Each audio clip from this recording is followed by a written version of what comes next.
What's going on, everyone? One of the most frequent questions that I receive almost regularly is how to deal with picky eaters. On this video, I'm going to offer you 5 unconventional ways to deal with picky eaters. Push that intro.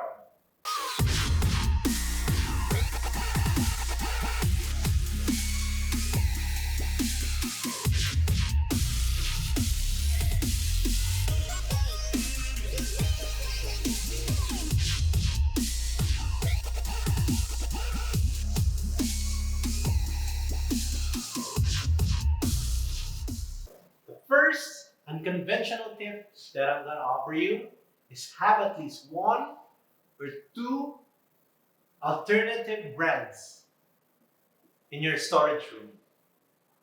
What do I mean by that? Of course, all of us have our main brand, whether it's Royal Canin, Eukanuba, Bosch, Victor, Vitality, and so on and so forth. But yes, we love this brand. That's why these are our main brands. Our dogs love to eat this brand of dog food. But with them regularly eating this brand, most of the time, after quite some time, they get used to it, so used to the taste, and eventually they won't want to eat that. So here's how you're gonna do it. Your main dog food, your main kibble, that main brand, you always feed that to your dogs, right? So once you notice that your dogs, or a certain dog, that probably if you have 10 dogs, not all of them are picky eaters. These are exemption to the rule, not really the rule. Out of 10, usually you have one or two picky eaters, right? But for these picky eaters, what you should do is still feed them the main brand. But sometimes, if they show signs of being picky, get one of the two brands that you have in your storage room and sprinkle it to their dog food, their kibble, meaning mix that alternative brand to your main brand. That alternative brand is offering something new to the taste and the smell. So it might trigger the appetite because that dog has been so used to that smell and taste of your main brand. Now you're offering one that is new to its smell and taste. All right? I hope you get me, because just like human beings, we can't eat, or we can't afford to eat on a daily basis the same food over and over again, right? So just like dogs, provide them with alternative, a new taste. Because without any disease, because without any illness, dogs are supposed to eat, right? But yes, I accept that from time to time they become picky eaters because they get so used to the taste. So this one or two alternative brands you're offering will give them a new smell or a new taste. Just like human beings, right? So I hope that first and conventional tip will help you with your picky eaters. The second tip I'm offering you is make your dogs fast. Fasting is very beneficial, very advantageous. You know, even human beings need to fast, right? But for this tip, fasting tip, I have two, there are two aspects of this tip. First aspect would be fasting promotes discipline also. The biggest problem with, especially newbies, the biggest problem with dog owners is that once they buy an expensive dog food, or they buy raw meat at the meat shop, of course, It's natural that we all want them.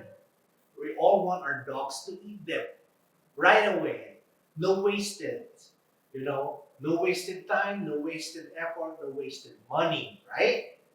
But again, like I said, from time to time, our dogs become picky eaters. So what do? We make them fast or we discipline them. If you see that your dogs begin to be very picky, don't let the food bowl stay in their cages for a very long time. Give them at least 15 minutes. If they don't touch it, so so be it. Remove the food, make them fast, even for 24 hours. This way, it develops discipline with their with that dog.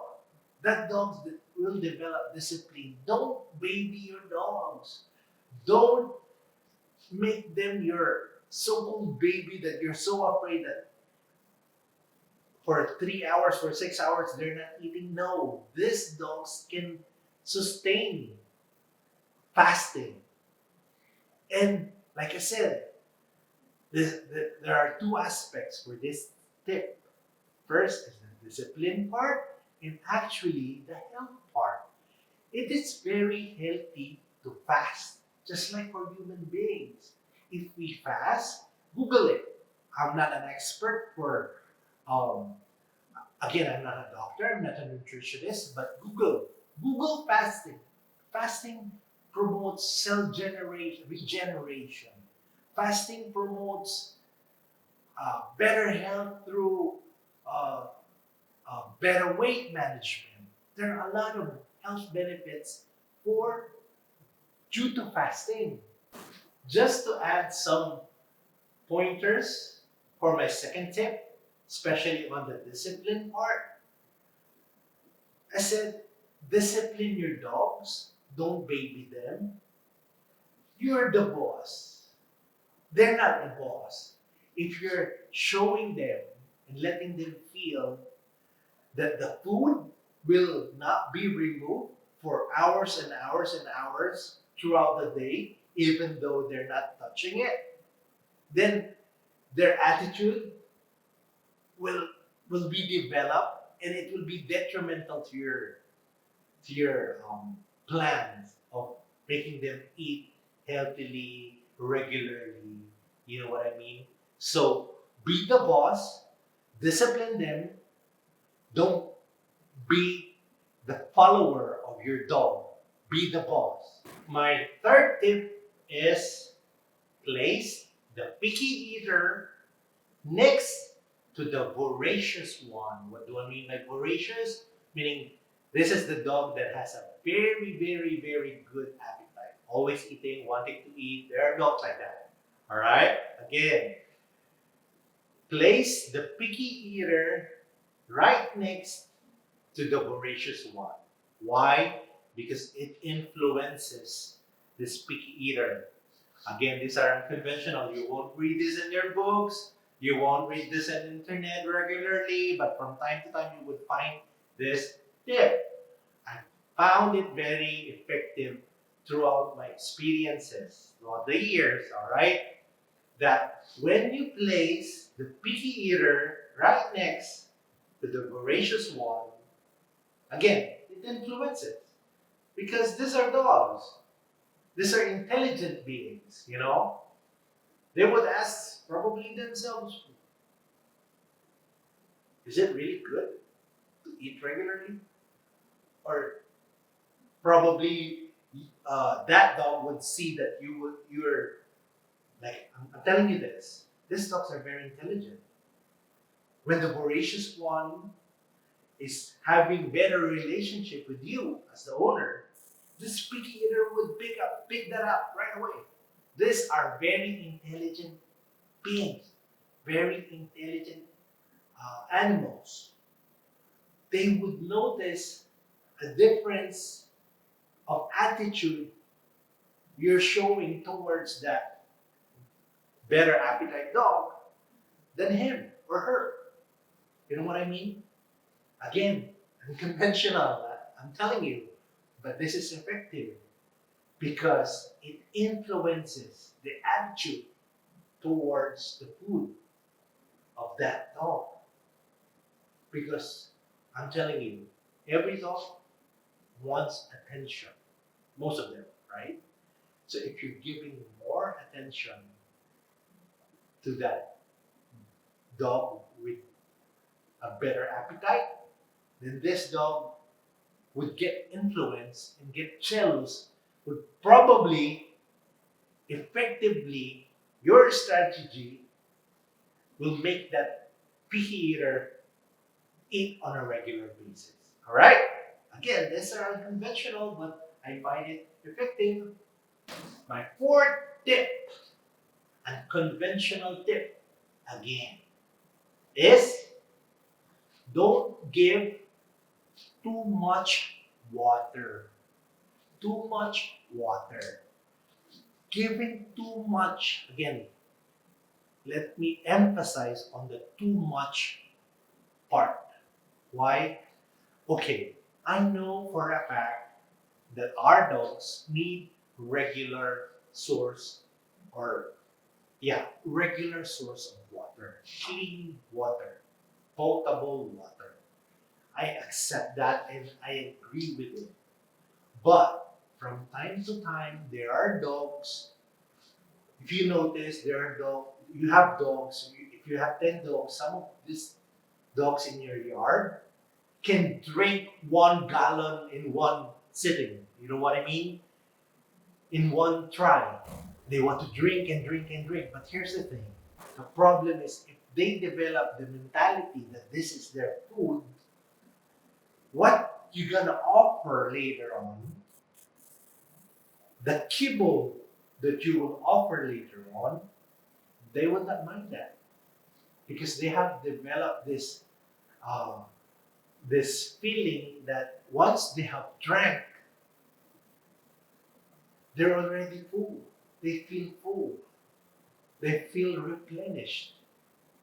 If you or you have someone who regularly monitors your dog, or you monitor your dog regularly, I advise don't put a bucket of water, a bucket full of water next to the dog all the time, especially because there are dogs that are drinking nonstop.